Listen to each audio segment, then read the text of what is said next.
Премьер буга чейин мугалимдердин айлыгы октябрдан тарта 30%га көбөйөрүн билдирген болчу. Өкмөт мугалимдердин айлыгын 30%га көтөрүү үчүн резерв таба алды. Бул тууралуу премьердин маалымат катчысы Адиле Султаналиев билдирди. Мугалимдердин үмүтү иш жүзүндө акталбай калган 2011-жылдагы тажрыйбаны эске алуу менен маянаны көтөрүү механизмдери иштелип чыгууда. Муну менен катар премьер-министр окуучусу игиликке жеткен мугалимдерди сыйлоого каражат табууну тапшырган. Мухаммедкалый Абылгазыевдин ою боюнча бериле турган каражаттын көлөмү 6 айлыгынан 10 эсе көп болушу керек. Учурда деталдуу түрдө эсептелип жатат. Андан кийинки акыркы чечим кабыл алынат деп айтылат маалымат катчынын билдирүүсүндө. Султаналиев бул демилге олуттуу өбөлгө болоорун белгилеген. Премьер-министрдин жада калса алыска райондогу мектептерди интернет менен камсыздоо тапшырмасы дээрлик аткарылды.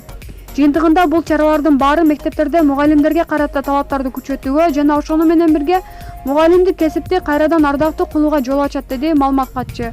Өкмөт башчы август кеңешмесинде мугалимдердин айлыгы октябрдан тарта 30%га көбөйөрүн билдирген болчу.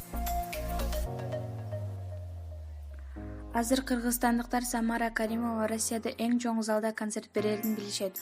Ушул окуянын тегерегинде көптөгөн сөздөр жүрөт. Соц тармакта Самаранын каттоочулары билеттин баасынан наразы. Алар билет 10 000 рубльга чыккандыгына бааса белгилешти. Бул сатып алганга оор болуп жатат деп пикирлерди айтышууда. Баарына белгилүү болгон Дженнифер Лопес Москва шаарында концерт коюп кеткен. Ал Самара Каримовага караганда билеттин арзан саткан деген пикирлер жазылууда.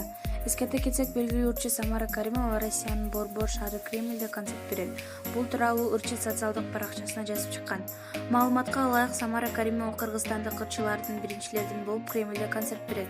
Аталган концерт 23 октябрда саат 7:00